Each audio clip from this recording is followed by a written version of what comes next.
વૈષ્ણવનું જ અન્ન લેવું. એક દિવસે ભગવાન ગોપ બાળકો સાથે વનમાં ગોચારણ માટે પધાર્યા હતા. બપોર થતા ગોપ સખાઓને ભૂખ લાગી.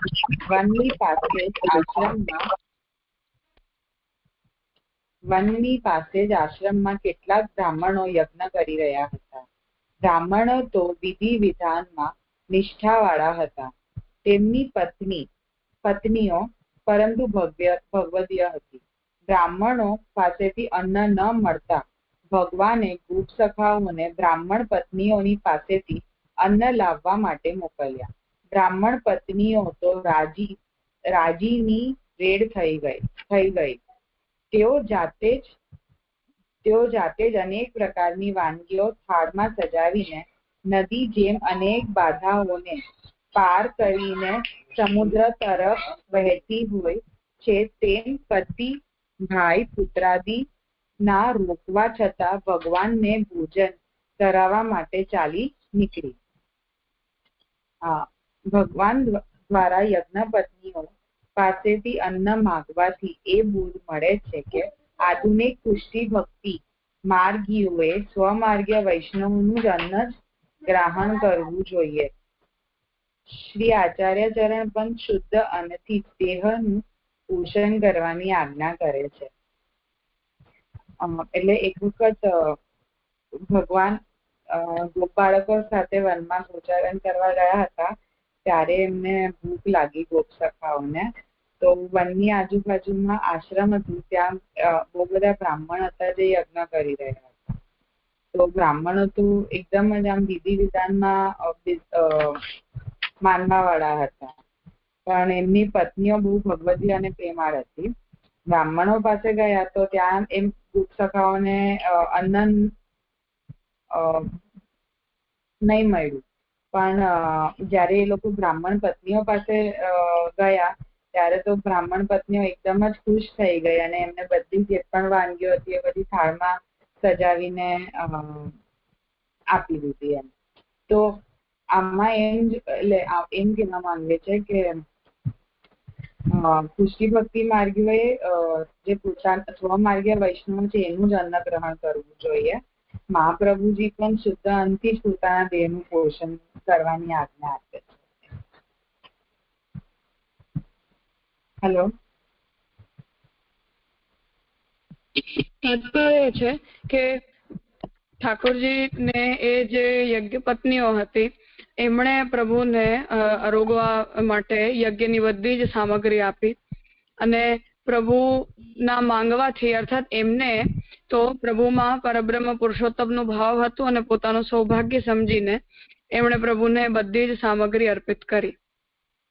એટલે પ્રભુ દ્વારા યજ્ઞ પત્નીઓ પાસેથી જ્યારે અન્ન માંગ્યું ઠાકોરજીએ તેનાથી એ સિદ્ધ થાય છે કે આપણે પણ સ્વમાર્ગીય વૈષ્ણવોનું જ અન્ન ગ્રહણ કરવું જોઈએ.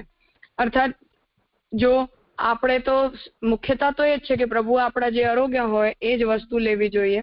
અન્ન દોષ અને સંગ દોષ આ બંનેને શ્રી મહાપ્રભુજી બાધક ગણાવ્યા છે. કેમ કે हिंदी में दुसंग जो है वो हमारे अंदर बहिर्मुखता लाता है और अन्न का जो दोष है वो भी शास्त्र में भी और अपने संप्रदाय में भी दोनों में ही बहुत सीरियस माना गया है. क्योंकि ऊपर से हमें दिखाई नहीं देता कि उसका क्या प्रभाव पड़ रहा है. हमें ऐसा लगता है कि वो केवल पेट भरने की या स्वाद की चीज है, परंतु सात्विक राजस तामस अन्न के भी प्रकार होते हैं और प्रभु के संपर्क रहित जो अन्न होता है उसमें बनाने वाले के भाव, बनाने वाले की रुचि, उसकी मानसिकता, उन सब का भी प्रभाव हमारे ऊपर पड़ता है. इसलिए अन्न दोष और संग दोष इन दोनों को अपने वहां बहुत बड़े दोष माने गए हैं जिनसे प्रत्येक वैष्णव को बचना चाहिए. इसलिए प्रथम प्रायोरिटी तो प्रभु को समर्पित अन्न होना चाहिए और यदि हमें लेना पड़े तो भी वैष्णव का लेना चाहिए, अवैष्णव का तो सर्वथा नहीं लेना चाहिए.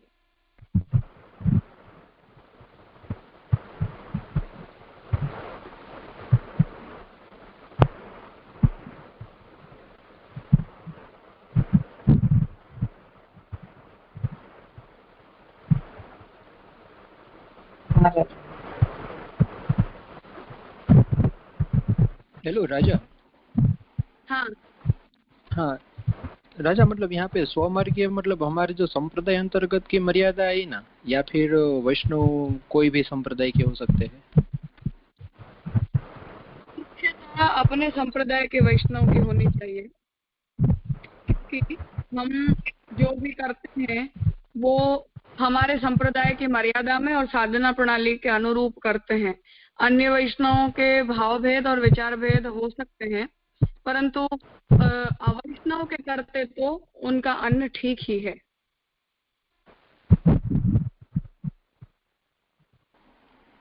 जी राजा।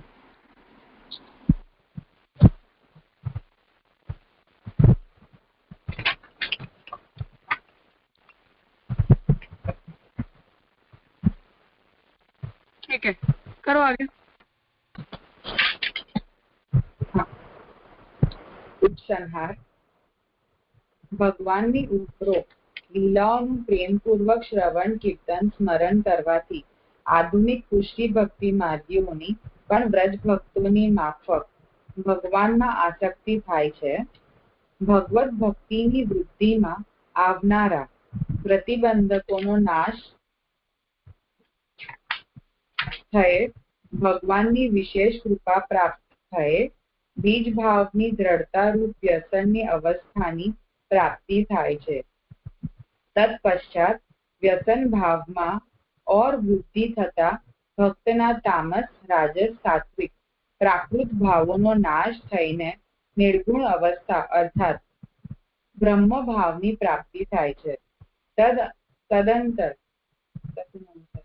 तदनंतर सर्वात्मा भावनी अवस्था प्राप्त थये થતા સાધકને શ્રી કૃષ્ણના આવિર્ભૂત પ્રકટ સ્વરૂપની આંતરબાહ્ય અનુભૂતિ નિરંતર થવા લાગે છે.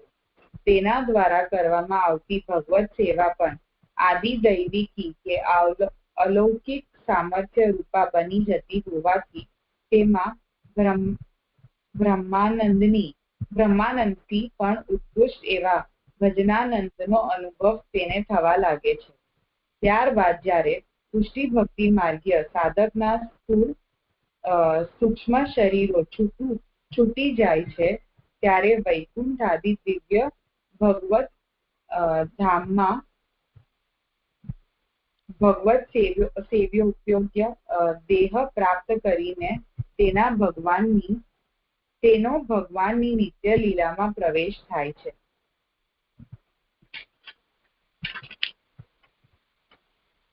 એટલે ભગવાનની બધી લીલાઓને જો અગર આપણે પ્રેમપૂર્વક પ્રેમથી શ્રવણ કીર્તન અને સ્મરણ કરીશું તો પુષ્ટિ ભક્તિ માર્ગીઓને પણ વ્રજ ભક્તોની જેમ જ ભગવાનમાં આસક્તિ થશે અને ભગવત ભક્તિની વૃદ્ધિમાં જેટલા પણ પ્રતિબંધકો આવશે એનો નાશ થશે.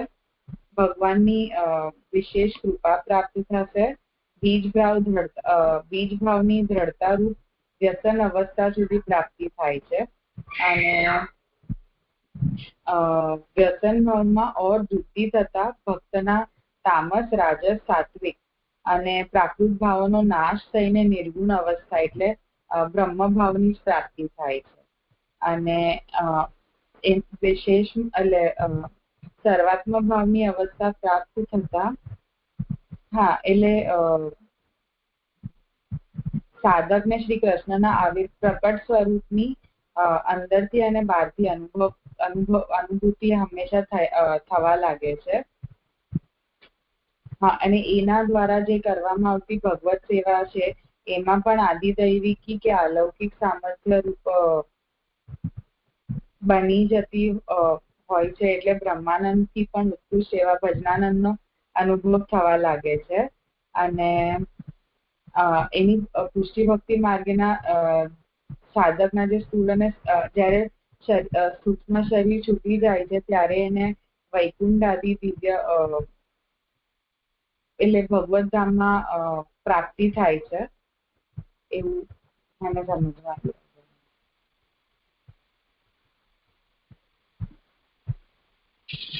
अर्थ ये है कि अभी तक हमने ब्रह्मरत्न संग्रह में प्रपंच विवेक से लेकर अंत में फल का जो स्वरूप समझाया यहाँ, वहां तक का जो पूरा विषय समझा है उसका अंततः अर्थ ये है कि भगवान की जो उपरोक्त लीला है उनका श्रवण कीर्तन स्मरण करने से भक्ति मार्गियों के मन में व्रजभक्तों की तरह प्रभु के प्रति प्रेम आसक्ति का भाव आता है और उसके कारण धीरे धीरे रुचि प्रेम आसक्ति और व्यसन इन भक्ति की वृद्धि की अवस्थाओं में उत्तरोत्तर जब जीव का प्रोग्रेस होता है तब सर्वात्म भाव की अवस्था प्राप्त होने पर साधक को भगवान के प्रकट आविर्भूत स्वरूप की अनुभूति निरंतर होने लगती है और वो अनुभूति अलौकिक सामर्थ्य कहलाता है और फिर उसका अंततः जो रिजल्ट है वो भगवत प्राप्ति के रूप में आता है। तो भक्ति मार्गीय जो भी साधना बताई गई है वो श्रवण कीर्तन स्मरण हो, सेवा हो, परिचर्या हो, भगवत संग हो, भागवत अध्ययन हो, तीर्थ हो, वैष्णव संग हो, इन हर चीजों का अंततः लक्ष्य ये होना चाहिए।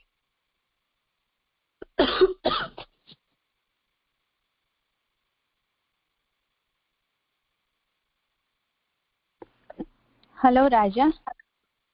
हाँ, અહીંયા જે લાસ્ટ અહીંયા લાઈનમાં જે લખ્યું છે 141 પેજ પર કે બ્રહ્માનંદથી પણ ઉત્કૃષ્ટ એવા ભજનાનંદનો અનુભવ થાય છે, તો એ કેવી રીતે સમજવાનું? બ્રહ્માનંદ થી પણ વધારે ભજનાનંદનો અનુભવ?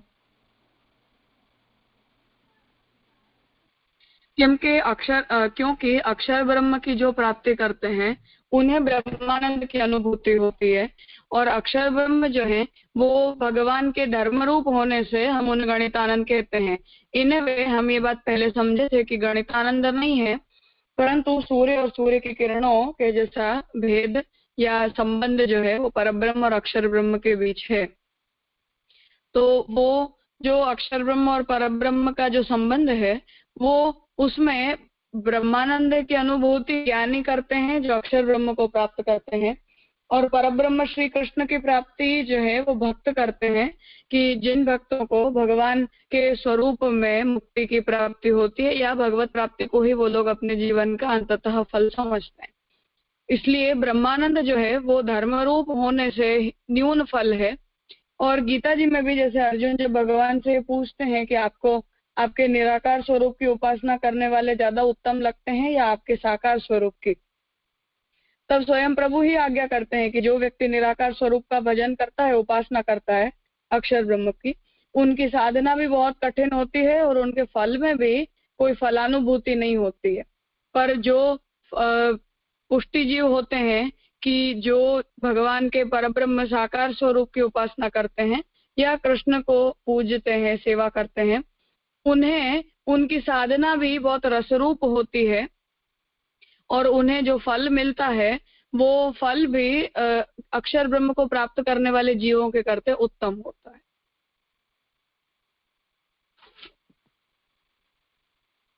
જી રાજા, કારણ કે અહીંયા બ્રહ્માનંદ લખ્યું છે એટલે બ્રહ્માનંદ આપણે થી વિચારીએ તો પરબ્રહ્મ જ લેવાય ને કે અક્ષર બ્રહ્મ લેવાશે? એટલે ब्रह्मानंद થી તાત્પર્ય अक्षर ब्रह्म છે और परब्रह्म से तात्पर्य पूर्ण पुरुषोत्तम श्री कृष्ण। ब्रह्म शब्द वैसे जनरलाइज्ड है और परब्रह्म और अक्षर ब्रह्म का भेद ही बोलने के लिए ऑलवेज यूज नहीं होता है, पर कॉन्टेक्सचुअली उसे समझना चाहिए। जी राजा, क्लियर थયું। हाँ, वेद में उपनिषद में जहाँ भी ब्रह्म शब्द आता है वहाँ हर जगह उसका अर्थ अक्षर ब्रह्म ही नहीं होता है।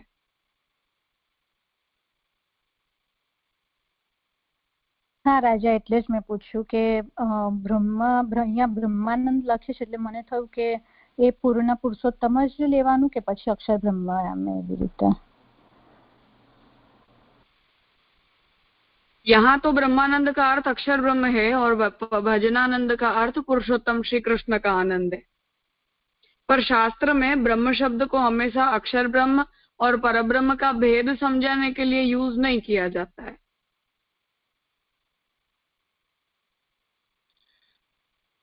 હા રાજા, હવે સમજમાં આવ્યો।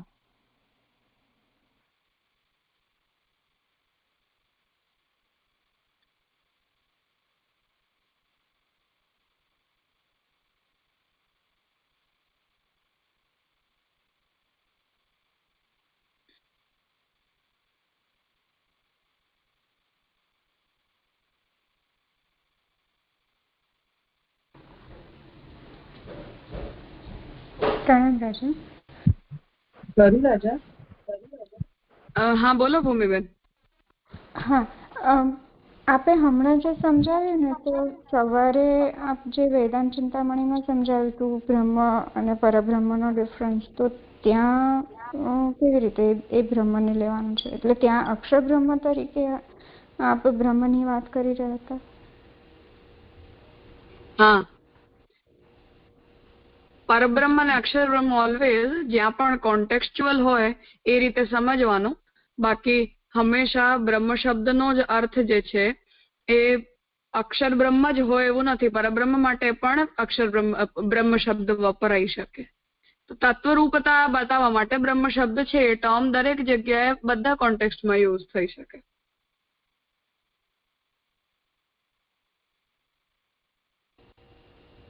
જી રાજા, પ્રણામ.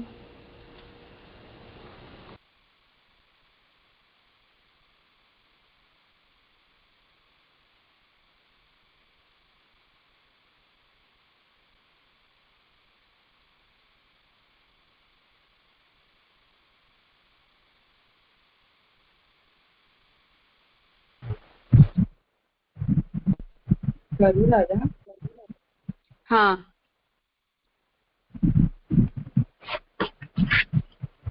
સંપ્રદાયના દુર્ભાગ્યવશ વર્તમાન કાળમાં અધિકાંશ આચાર્ય વંશજોની ભગવત સેવા સ્વધર્મના સ્થાને કાં તો આજીવિકાનું કાં માર્ગ પ્રચારનું સાધન માત્ર બની ગઈ છે.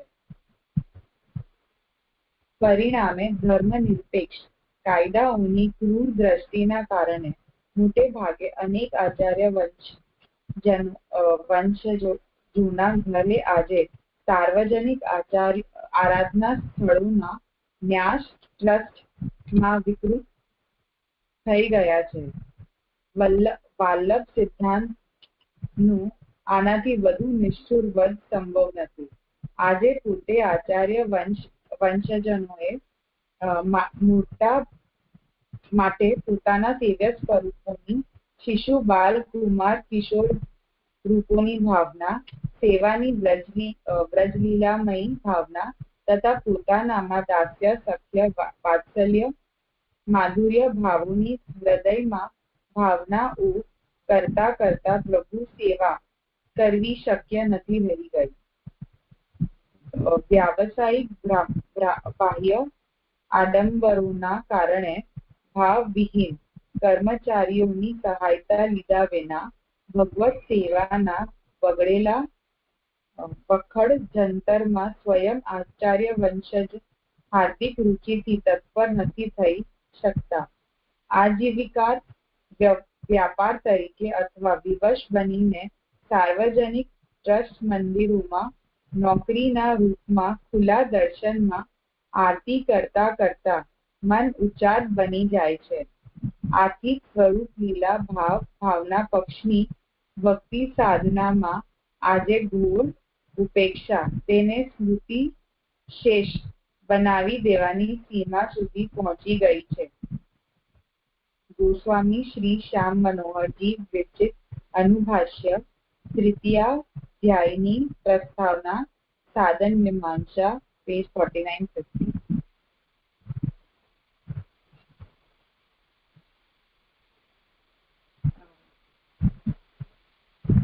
तात्पर्य ये है कि हमने अभी तक यहाँ जो भी विषय समझा महाप्रभु जी की सिद्धांत मर्यादा के अनुकूल, उन विषयों में महाप्रभु जी का भाव, इस संप्रदाय के प्रति महाप्रभु जी के एक्सपेक्टेशंस, प्रभु की जीवों से इच्छा, भक्ति मार्ग का प्रवर्तन, साधन, फल आदि मुख्यता से ओवरऑल हम देखें तो हम अपने संप्रदाय को विहंगावलोकन करके पूरा पूरा समझ चुके हैं. पर दुर्व्यवस्था आज हमने हमारे संप्रदाय की खड़ी ये कर दी है कि अभी जो भी संप्रदाय का जीवित स्वरूप है वो 110% महाप्रभु जी के विरुद्ध है पूरी तरह से. एक भी ऐसी बात नहीं है कि जो महाप्रभु जी के सिद्धांत के अनुकूल हो.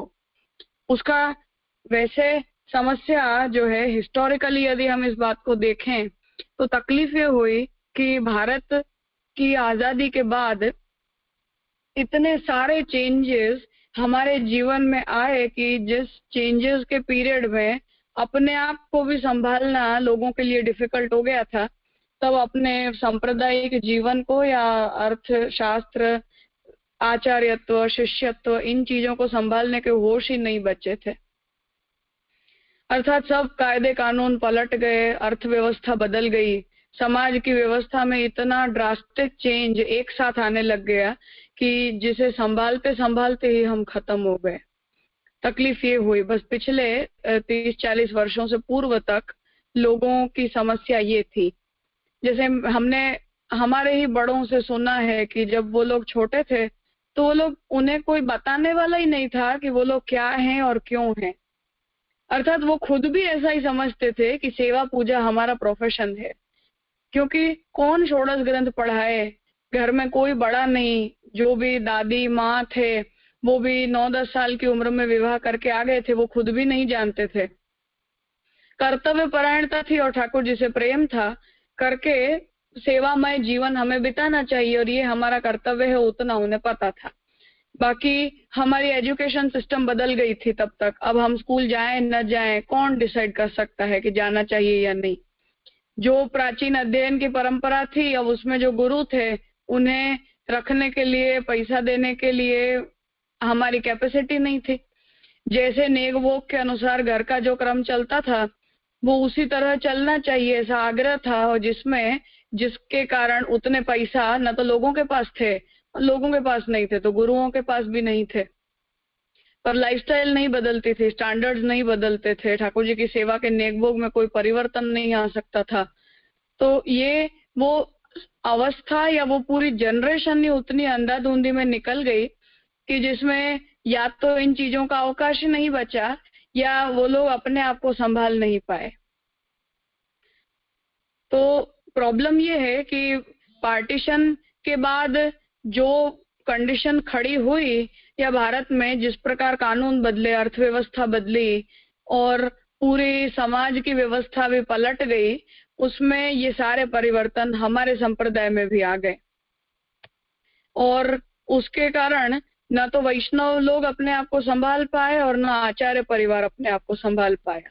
और वो एक जनरेशन तो कम से कम अपनी कर्तव्य परायणता और सेवा परायणता में निकल गई, पर उसके बाद की जो पूरी जनरेशन है वो इग्नोरेंस के कारण ऐसी व्यापारी वृत्ति की पैदा हुई कि जिसके ऊपर आधुनिक माहौल का प्रभाव ज्यादा रहा और सांप्रदायिक सिद्धांत तो जानने पढ़ाने वाला कोई था ही नहीं।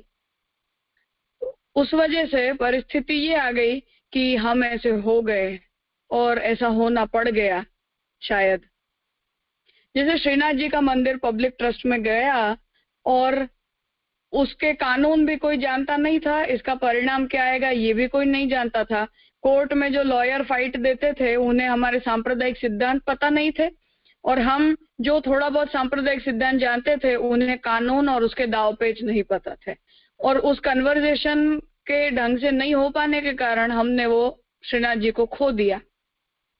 और पुष्टि मार्ग की प्रधान पीठ की तरह जाने जाते श्रीनाथ जी के मंदिर के कारण परिणाम ही आया कि उसके बाद हमारे संप्रदाय के संबंधी जो भी केस हाई कोर्ट में गए, उन सबको श्रीनाथ जी के मंदिर की जुडिशियल जो चुकादा आया उसके बेसिस पर सभी मंदिरों को उसी तरह पब्लिक ट्रस्ट बना दिया गया।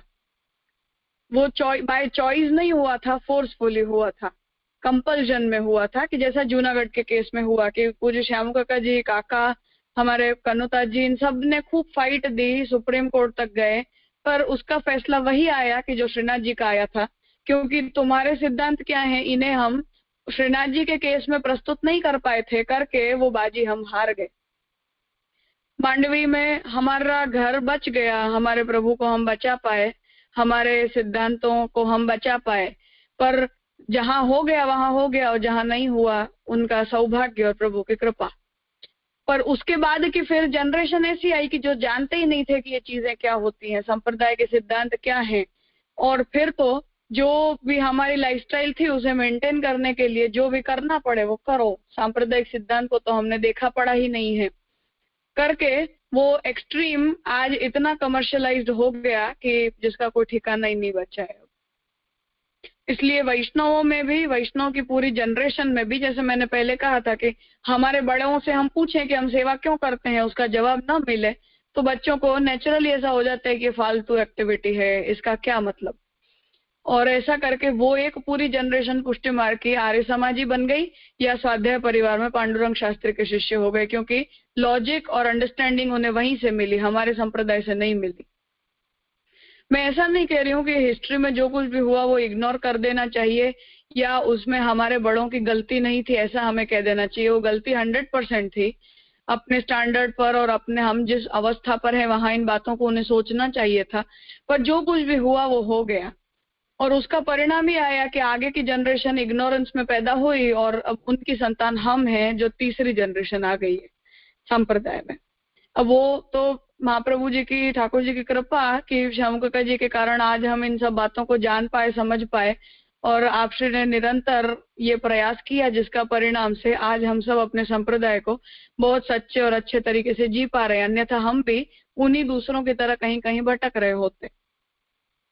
अर्थ ये है कि अब जब भी हमें समझ में आया जाग्यात्यार्थी सवार के न्याय से, अब अपने संप्रदाय की जो कोई भी परिस्थिति है उसे संभालना हमारी जिम्मेदारी में आता है। वो नैतिक जिम्मेदारी है हमारी, एक ड्यूटी है, और उस ड्यूटी की कोई चॉइस नहीं है, ऑप्शनल नहीं है कि तुम करना चाहते हो या नहीं करना चाहते हो।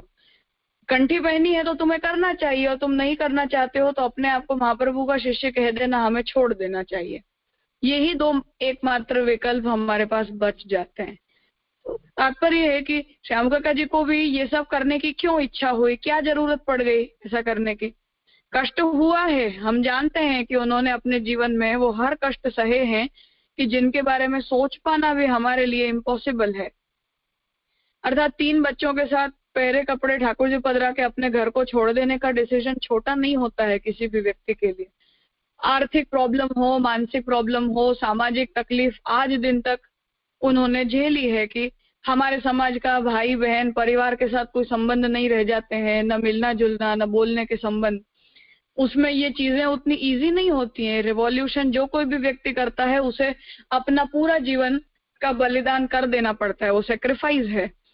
तो अर्थ ये है कि जो कोई भी उसे इनिशिएट करता है उसके लिए वो बहुत डिफिकल्ट होता है, परंतु उनके इनिशिएट कर देने के बाद उनकी छत्र छाया में हर चीज हमारे लिए बहुत सरल हो जाती है। उनकी नेक्स्ट जनरेशन के लिए तो केवल बड़ों के द्वारा कही गई बातों को फॉलो करना या उन्हें इम्प्लीमेंट करके दूसरों को सिखाना, बस इतना ही बच जाता है। शुरुआत तो कर चुके हैं। तो अर्थ ये है कि अब जो भी परिस्थिति है हमारे संप्रदाय की वो ऐसी ही है, उसे बदला नहीं जा सकता है। हमें हमारे कर्तव्य में क्या आता है उसे हमें सोचना चाहिए। अर्थात अपना तो सोचना ही चाहिए कि हम भी अपने संप्रदाय के अध्ययन में, सेवा में, श्रवण कीर्तन स्मरण आदि जो भी साधन हमें बताए गए हैं उसमें रुचि रख के अपने उद्धार के मार्ग को खोलें। पर व्यक्ति जो है वो संप्रदाय के जब हम पार्ट होते हैं तो हम इंडिविजुअल नहीं होते हैं। यदि आज पूज्य श्याम काका जी ने ऐसा सोचा होता तो आप भी अपना करके और विराज गए होते। हमारे लिए इतनी सब मेहनत करने की आपको क्या आवश्यकता थी। आज इस उम्र तक वो संप्रदाय के कार्यों में लगे हुए हैं, अपने शरीर को न देखकर, अपने परिवार को न देखकर, अपने समाज को न देखकर, अपनी हर छोटी मोटी खुशी, सेटिस्फेक्शन, इन सब चीजों को सेक्रीफाइस करते हुए। तो उन्होंने अपना नहीं संभाला है, अपने साथ पूरे संप्रदाय को संभाला है। तो ठीक है, हमारी उतनी कैपेसिटी नहीं है, शायद हमारे अंदर उतनी निष्ठा भी नहीं है इतना कुछ कर पाने की, पर हम जो कुछ भी करें कम से कम वो हमारी नैतिक ड्यूटी में आता है, इतना तो हमें फील होना चाहिए या नहीं होना चाहिए। या हम आजीवन रोते रहेंगे अपने संप्रदाय की कंडीशन पर। रोते रहना ऑप्शन नहीं है, उसका कोई सोल्यूशन नहीं है। ये दूसरों को हम गाली दें, दूसरों को हम बुरा भला कहें, वो ठीक है, वो गलत है, महाप्रभु जी की आज्ञा का उल्लंघन कर रहे हैं, परंतु अब हमारे पार्ट में क्या आता है। जिन ग्रंथों को हमने पढ़ा है उन्हें दूसरों को पढ़ाना क्या हमारी ड्यूटी नहीं है? क्या जो सही रास्ता हमें हमारी बड़ों की कृपा से मिल गया है वही रास्ता दूसरे अन्य वैष्णवों को दिखाना क्या हमारी ड्यूटी में नहीं आता है? या कम से कम जो कुछ भी हमें मिल गया है उसे मेंटेन करना क्या हमारी ड्यूटी में नहीं आता है? अर्थ ये है कि डिफिकल्टीज या प्रॉब्लम्स को सोचने के बजाय सोल्यूशन पे हम ध्यान दें तो वो हमारे लिए ज्यादा प्रोग्रेसिव साबित होगा, अपने आप के लिए भी और संप्रदाय के लिए भी। और उसका एकमात्र जो सॉल्यूशन है वो ये है कि हम अपने प्रोग्रेस के ऊपर, अपनी अंडरस्टैंडिंग के ऊपर ध्यान दें, और जो भी हमारे बड़ों ने इनिशिएट किया है उसे अपना कर्तव्य, और यदि कर्तव्य भी ना समझ में आए तो थैंकफुलनेस और ग्रेटिट्यूड समझ के करना चाहिए। इसलिए हम जो कुछ भी पढ़ते हैं वो केवल हमारे लिए पढ़ते हैं, ये तो है ही, हमारा तो उसे हित हो ही रहा है, प्रभु की कृपा है, परंतु संप्रदाय के एक व्यक्ति की तरह और महाप्रभु के शिष्य होने के नाते उन चीजों को दूसरों तक पहुंचाना, दूसरों को भी सही मार्ग दिखाना भी हमारे कर्तव्य में आता है। उसका जो कोई भी प्रकार हमें मिले, कम से कम कहीं और से नहीं, अपने परिवार से ही हम शुरू करें, हमारे मित्र वर्ग हैं उनसे ही हम शुरू करें, जिन्हें हम जानते हैं कम से कम उन्हीं के साथ हम शुरू करें। वो एक व्यक्ति करता है और 4 करता है या 10 करता है वो मैटर नहीं करता है। हमारे पास जो कुछ भी है वो कम से कम हमें दूसरों को देना चाहिए, उन्हें पहुंचाना चाहिए, और हम खुद तो उसका निष्ठा से पालन करें ये तो 100% एक्सपेक्टेड है ही। तात्पर्य है कि महाप्रभु के शिष्य होने के नाते और इस संप्रदाय का पार्ट होने के नाते उस दिशा में अब हमें सोचना चाहिए, बजाय के संप्रदाय की जो परिस्थिति है उसको कोसने में ही हम लगे रहें।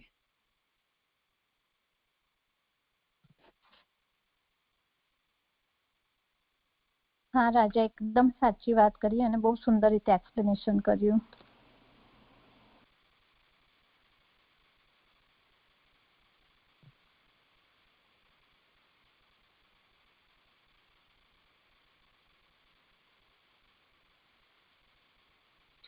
ठीक है, तो प्रणाम राजा। हाँ બોલો। રાજા, આપણે શ્રીનાથજી એટલે ના જોઈએ કારણ કે એ શ્રીનાથજીના ઠાકોરજી ગુસાઈજીના ઘરે પધાર્યા હતા અને એમાં પણ ઠાકોરજીનું ધન અને બીજું હાંડીનું જે ગઈકાલે કીધું હતું કે હાંડીનું ધન અને એ બધું અલગ વ્યવસ્થા નથી, એટલે રાજા આપણે શ્રીનાથજી ન જવું જોઈએ ને। मुख्य बात यही है कि हिस्ट्री में जो कुछ भी हुआ उसे हम भूल भी जाएं यदि, तो अभी वर्तमान जो परिस्थिति है श्रीनाथ जी की वो ऐसी है कि जिसमें न तो श्रीनाथ जी की देव मर्यादा को संभाला जा पा रहा है, न हमारे कोई सांप्रदायिक सिद्धांतों को वहां माना जा रहा है, और न ही संप्रदाय छोड़ो शास्त्र की आज्ञा का भी कोई पालन वहां दूर दूर तक नहीं हो रहा है। जो कुछ भी है वो पूरा तरीके से एक बिजनेस चल रहा है, बस प्रॉफिट कमाने के लिए, जहां न आने वालों को ठाकुर जी से मतलब है, न व्यवस्थापकों को है, न तिलकायत को है, न किसी को भी है। हर कोई जो है वो अपनी स्वार्थ पूर्ति पे ही ध्यान देना चाहता है बस। इसलिए तात्पर्य है कि वहां यदि हम जाएं तो उस व्यवस्था का विरोध करने जाना चाहिए। हम बोले उन्हें, जाकर व्यवस्थापकों को कहें, वहां के आने वाले लोगों को टेम्पलेट्स बांटें, उन्हें समझाएं कि ये ठीक नहीं है, ये गलत है, महाप्रभु के सिद्धांत क्या है। तो विरोध करने जाना हो तो 100% जाना चाहिए, समूह लेकर जाना चाहिए, पर वहां जाकर दर्शन की लाइन में खड़े होकर श्रीनाथ जी की जो परिस्थिति है, अर्थात 100% डिसरिस्पेक्टफुल जो कंडीशन है, अपमान हो रहा है जहां हमारे गुरु का, हमारी मर्यादा का, हमारी भावना का, प्रभु का, वहां ठाकुर जी के उस अपमान का दर्शन करने के लिए नहीं जाया जा सकता है।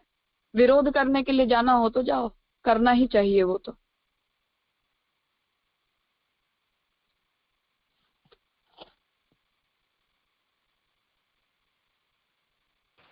જી રાજા, અને રાજા ડાકોર ને બેટ દ્વારકા એ બધે રાજા ઠાકોરજી એવી રીતે જ બિરાજે છે તો ત્યાં જઈ શકાય, કારણ કે એમનું ત્યાં વેદ મર્યાદાથી જ બિરાજે છે, એટલે ને રાજા। हालत तो अभी ये है कि कोई भी पुष्टि मार्गीय मंदिर हो, पुष्टि मार्ग में खैर मंदिर हो नहीं सकते हैं, पर जो कुछ भी पुष्टि मार्ग पे चल रहा है वो भी शास्त्र और संप्रदाय की मर्यादा के विरुद्ध है। और मोस्टली जितने भी हमारे देवालय हैं वहां भी गवर्नमेंट के इंटरफेरेंस के कारण अव्यवस्था तो फैल ही चुकी है, परंतु वहां ये सब चीजें कम हुई हैं क्योंकि उनके सिद्धांत जो है, अर्थात पूजा प्रकार तो कम से कम शास्त्र की मर्यादा से चलता है। अब अंदर जो भी हम दान भेंट वगैरह करते हैं उसका गवर्नमेंट ट्रस्ट होने के कारण दुरुपयोग होता है, वो सही बात है, पर कम से कम वहां की जो व्यवस्था है वो तो अपने आप में शास्त्रीय व्यवस्था और मर्यादा के अनुकूल चल रही है, इतना सेटिस्फैक्शन हमें है। बाकी तो जैसे हमारे मुखिया भीतरिया गड़बड़ करते हैं ऐसे वहां भी पुजारी गड़बड़ करते हैं, वो तो एंडलेस है। कलिकाल का भी प्रभाव है और मनुष्य मानसिकता भी है, सरकारी भी हस्तक्षेप है, वो हर बात है। पर कम से कम शास्त्रीय मर्यादा वहां थोड़ी बहुत चल रही है करके विरोध करने जैसी बात नहीं है। उस व्यवस्था को अब सुधार पाना हमारी कैपेसिटी में नहीं है, पर कम से कम हमारे मंदिरों की जो दुर्दशा है उतना बुरा तो कहीं और नहीं हुआ है।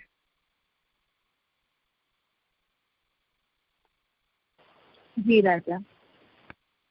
હેલો રાજા, જે તિલકાયત છે અત્યારે, તો એમના જે સેવ્ય છે એ શ્રીનાથજી ને નાથદ્વારામાં બિરાજે છે. નવનીત પ્રિયજી.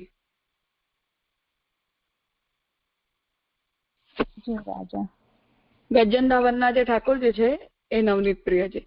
पुराने समय में तो ये था कि तिलकायत नाथ द्वारा ही रहते थे और श्रीनाथ जी के मंदिर के पास मोती महल है जो उनका पर्सनल रेसिडेंस है। नवनीत प्रिय जी वहां विराजते हैं और नवनीत प्रिय जी गृह सेवा की मर्यादा में विराजते हैं और श्रीनाथ जी देवालय की मर्यादा में विराजते हैं। इसलिए उन दोनों ही स्वरूपों का सेवा का क्रम कभी भी एक साथ नहीं होता है। और अन्नकूट के दिन जब नवनीत प्रिय जी वहां पधारते हैं, अभी तक उसको ट्रेडिशन है ऐसी, तो वहां पधारते भी हैं तो भी झारी का जल तक मोती महल से जाता है, श्रीनाथ जी के देवालय का यूज नहीं किया जाता है। वो परंपरा है, उसकी भावना देवद्रव्य की ही थी क्योंकि वो देवालय है और ये घर सेवा के ठाकुर हैं।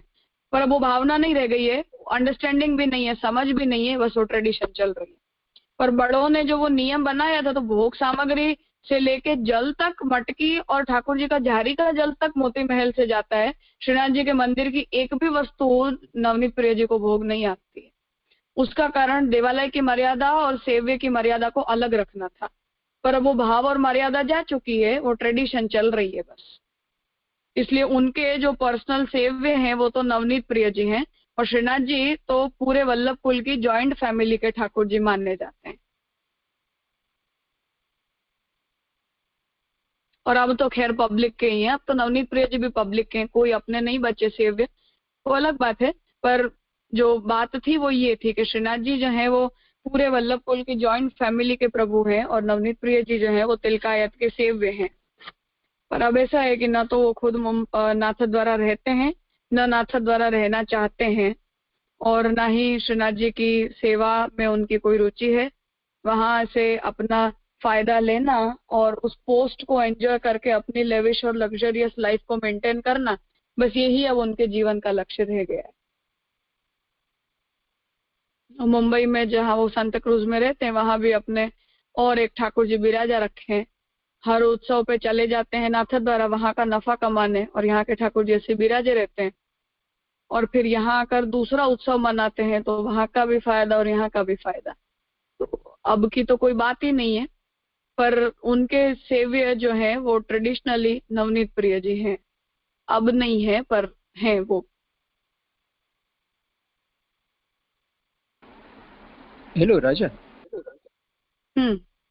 ओ वार्ता प्रसंग में कभी कहीं आता है कि वो अकबर ने नवनीत प्रिय जी के दर्शन किए तो वो पीछे से ऐड किया हुआ लगता है, ऐसा लगता है, कैसे समझे? ऐसा लगता तो है क्योंकि हिस्टोरिकली वैसे हमें कोई एविडेंस अवेलेबल नहीं है इस प्रसंग का। 252 वैष्णव की वार्ता भी ये बात तो हम जानते ही हैं कि प्रकाशक खुद कह रहे हैं कि इसमें सब लोक कथाओं को वैष्णव के नाम से जोड़ दिया गया है, इसलिए वो भी कोई विश्वसनीय नहीं है। पर इनकेस किए भी हों, टू द लास्ट हम संभावना सोच भी लें तो भी अकबर राजा था उस समय और अकबर की बात को न मानना का मतलब अपनी मौत इनवाइट करना। इसलिए इनकेस ऐसी कुछ फोर्सफुल कंडीशन में करवाने पड़े भी हों या वो आ भी गए हों तो भी वो सिद्धांत नहीं है, वो आपवादिक और मजबूरी की परिस्थिति।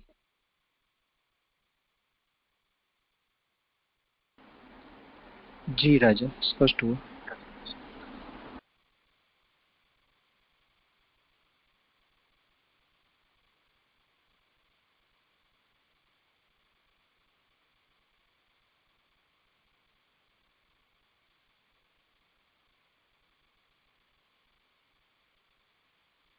ठीक है, आज का यहाँ रखते हैं महाप्रभु जी और प्रभु की कृपा है प्रमेय रत्न संग्रह ग्रंथ हम संपन्न कर पाए। ये ग्रंथ उस नेचर का है कि जिसका निरंतर अवगाहन आवश्यक है। कितने ही महाप्रभु के हम ग्रंथों को पढ़ लें, प्रमेय रत्न ग्रंथ एबीसीडी की तरह है। एबीसीडी भूल गए तो हम सब कुछ भूल गए। इसलिए वैसे कहने को संपन्न हुआ है, परंतु निरंतर इसका अवगाहन और इसका अनुसंधान बनाए रखना हम सभी के लिए आवश्यक है। यथाशक्ति करना चाहिए। कल से हम साधन दीपिका आरंभ करेंगे 10:30 के क्लास में। क्रम मैंने ये सोचा है कि षोडश ग्रंथ यदि हम पहले लेंगे तो 3-4 साल लगेंगे षोडश ग्रंथ को संपन्न करने में कम से कम। तो उतना लंबा टॉपिक हम शुरू कर रहे हैं।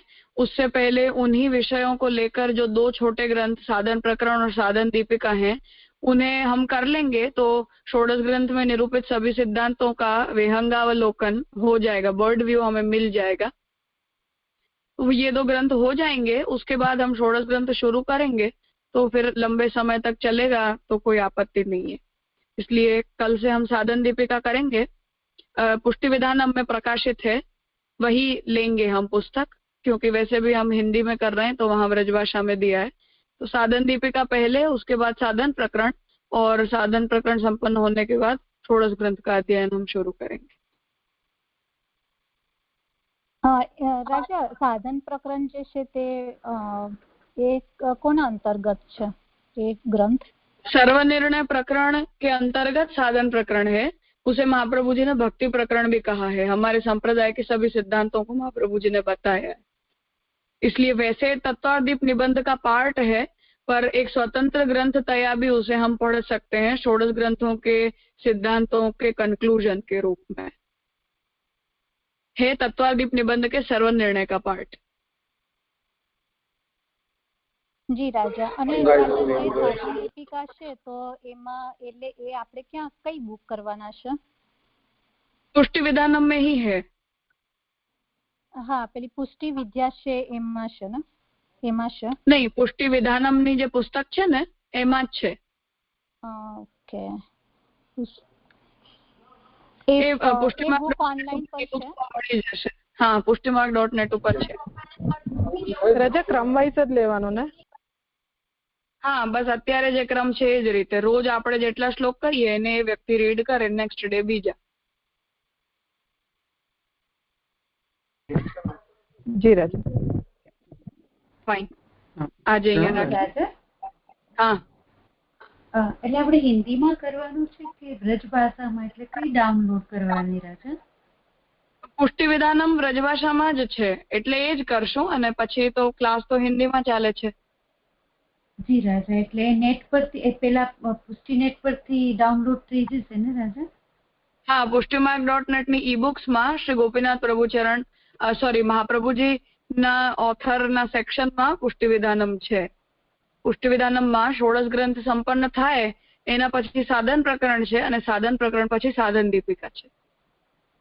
જી રાજા, બાકી એની ગુજરાતી પણ છે। તમને રેફર કરવા માટે યુઝ કરવી હોય તો ગુજરાતી પણ ડાઉનલોડ કરી શકો, પણ ક્લાસમાં રીડિંગ માટે આપણે વ્રજભાષાની યુઝ કરશું। જી રાજા।